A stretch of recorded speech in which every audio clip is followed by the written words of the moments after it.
여러분, 혹시 이런 생각 해보신 적 있으신가요?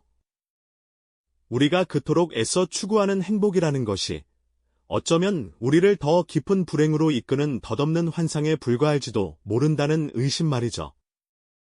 만약 어떤 철학자가 나타나 인생은 본래 고통의 연속이며 진정한 지혜는 그 고통을 직시하는 데 있다고 주장했다면 우리는 그의 말을 어떻게 받아들여야 할까요?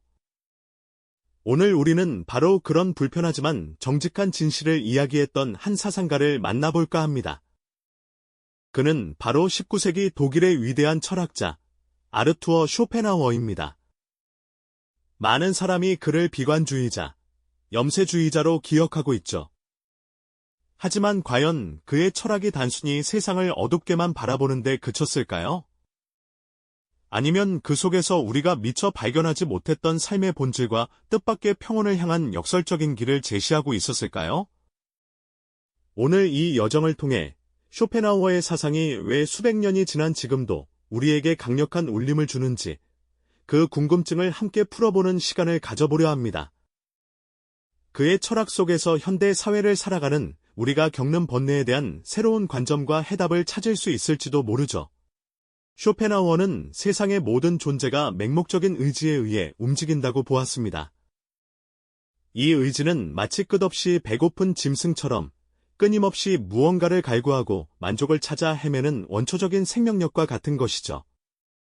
우리는 이 의지의 굴레 속에서 태어나고, 살아가고, 또 사라져갑니다.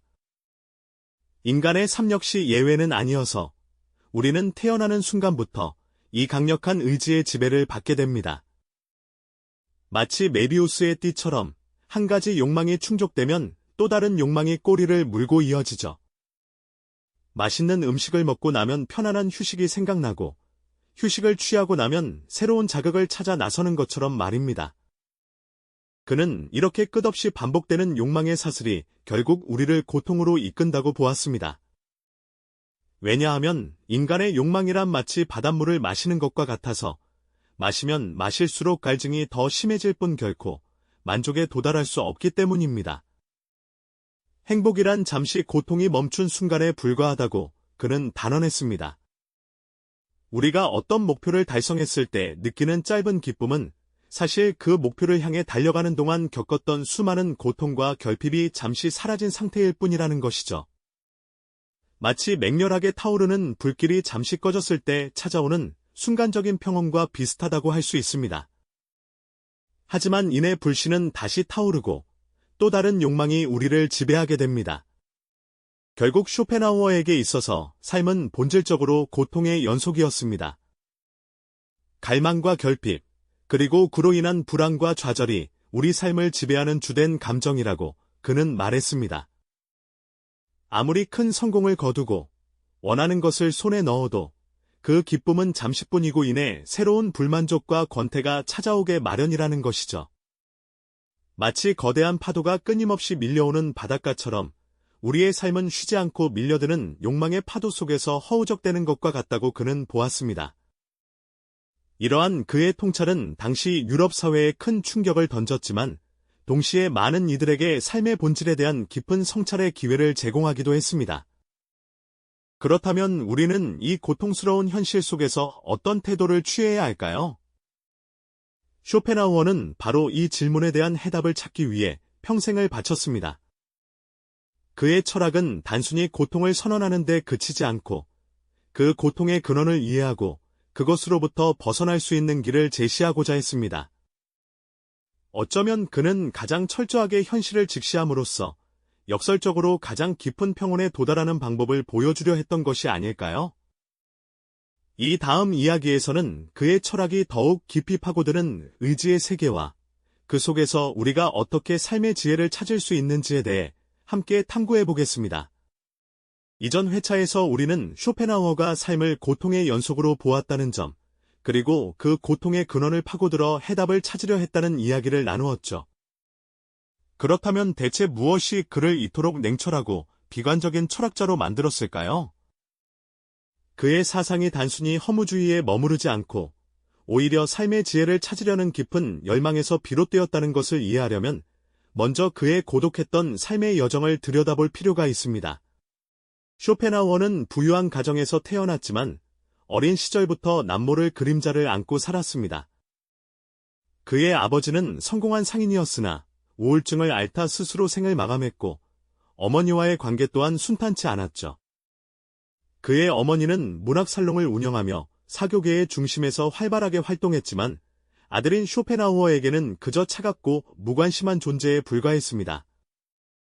어린 쇼펜하우어는 화려한 살롱 한켠에서 홀로 책을 읽거나 세상의 번잡함 속에서 자신만이 동떨어져 있다고 느끼는 일이 잦았다고 합니다. 마치 활기 넘치는 연회장 한가운데서도 외로움을 느끼는 한 명의 방관자 같았달까요? 이러한 유년기의 경험은 그가 세상을 바라보는 시선에 깊은 영향을 미쳤을 겁니다. 학문적 여정 또한 고독하기는 마찬가지였습니다.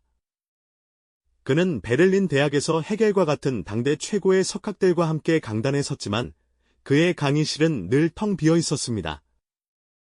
헤겔의 화려한 명성과 비교하면 쇼펜하우어의 철학은 당시 주류 학계의 외면을 받았고 그의 사상은 수십 년간 빛을 보지 못한 채 고독한 서재 안에서만 숨 쉬어야 했죠. 마치 깊은 산속 외딴 암자에서 홀로 진리를 탐구하는 구도자처럼 그는 주류의 인정보다는 자신만의 사유에 몰두했습니다. 이러한 배경 속에서 인생은 고통의 연속이라는 그의 비관주의적 시선이 더욱 단단하게 자리 잡았을 것으로 짐작해 볼 수 있습니다. 그렇다면 쇼펜하우어는 이 고통의 근원을 무엇이라고 보았을까요? 그는 자신의 대표적인 의지와 표상으로서의 세계에서 세계는 나의 표상이다 라는 파격적인 선언을 던집니다. 이는 우리가 인식하는 세상이 객관적인 실체가 아니라 우리 각자의 의식 속에서 그려지는 주관적인 모습이라는 의미입니다. 마치 개개인이 서로 다른 색안경을 쓰고 세상을 보듯 우리가 경험하는 현실은 결국 우리 마음이 만들어낸 그림자에 불과하다는 것이죠. 우리는 무엇인가를 간절히 원하고 그것을 얻기 위해 애씁니다. 성공을 갈망하고 사랑을 추구하며 더 많은 것을 소유하려 하죠. 하지만 쇼펜하우어는 우리가 원하는 것을 얻었다 해도 그 기쁨은 잠시뿐이고 이내 새로운 욕망과 불만족이 샘솟는다고 말합니다. 마치 목마른 사람이 바닷물을 마시는 것과 같아서 갈증이 해소되는 것이 아니라 오히려 더 큰 갈증에 시달리게 되는 것처럼 말입니다. 이처럼 끊임없이 반복되는 욕망의 파도 속에서 허우적대는 것이 바로 우리의 삶이며 이 맹목적인 의지가 바로 고통의 근원이라고 그는 통찰했습니다. 쇼펜하우어의 이러한 주장은 당시 유럽 사회에 큰 충격을 주었을 뿐만 아니라 많은 사람에게 삶의 본질에 대한 깊은 질문을 던지는 계기가 되었습니다. 그가 제시한 의지의 개념은 단순히 인간의 심리를 넘어 우주 만물의 근원적인 동력으로 확장되었으니까요. 다음 시간에는 이 고통스러운 의지의 세계 속에서 쇼펜하우어가 우리에게 어떤 역설적인 평온과 지혜를 제시했는지 더욱 자세히 살펴보겠습니다. 이전 시간에 우리는 쇼펜하우어가 지목한 고통의 근원, 즉 맹목적인 의지에 대해 깊이 들여다봤습니다. 인간은 만족할 줄 모르는 욕망에 이끌려 살아가며 이 끊임없는 갈증이 고통으로 이어진다는 그의 통찰에 고개를 끄덕이셨을지도 모르죠. 그렇다면 이 고통의 파도 속에서 우리는 과연 어떤 평온을 찾을 수 있을까요? 쇼펜하우어는 바로 이 지점에서 우리에게 역설적인 지혜를 건넵니다. 그는 의지의 사슬에서 완전히 벗어나는 것은 불가능하다고 보았지만 적어도 잠시나마 그 지배에서 벗어나 평화로운 순간을 경험할 수 있는 길은 있다고 제시했습니다.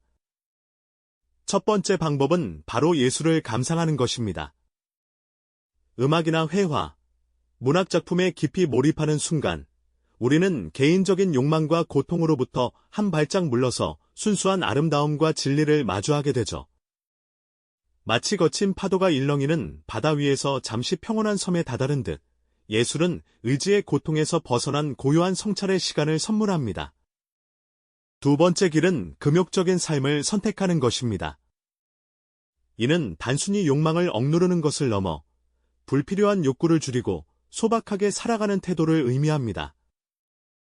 물질적인 풍요나 사회적인 성공을 향한 맹목적인 추구 대신 내면의 평화와 정신적인 가치에 집중하는 삶을 말하는 것이죠. 마치 숲속의 은자가 세상의 번잡함에서 벗어나 자연과 하나 되어 고요함을 찾는 것처럼 금욕적인 삶은 우리를 의지의 끊임없는 요구로부터 해방시켜줍니다. 그리고 쇼펜하우어가 강조한 또 다른 중요한 방법은 바로 연민입니다. 타인의 고통을 나의 고통처럼 느끼고 그들을 돕고자 하는 마음이 바로 연민이죠. 우리 모두가 맹목적인 의지에 의해 고통받는 존재임을 깨닫는 순간, 우리는 타인에게 깊은 공감과 연대감을 느끼게 되며, 이 연민의 감정은 개인적인 욕망과 이기심을 초월하여 우리를 더 큰 존재들과 연결하고, 결과적으로 의지의 지배로부터 벗어나 이타적인 평온을 경험하게 하는 통로가 되는 것입니다. 마치 어두운 밤하늘을 밝히는 등대처럼 연민은 고통받는 세상 속에서 우리에게 서로를 비춰주는 따뜻한 빛이 되어주는 것이죠.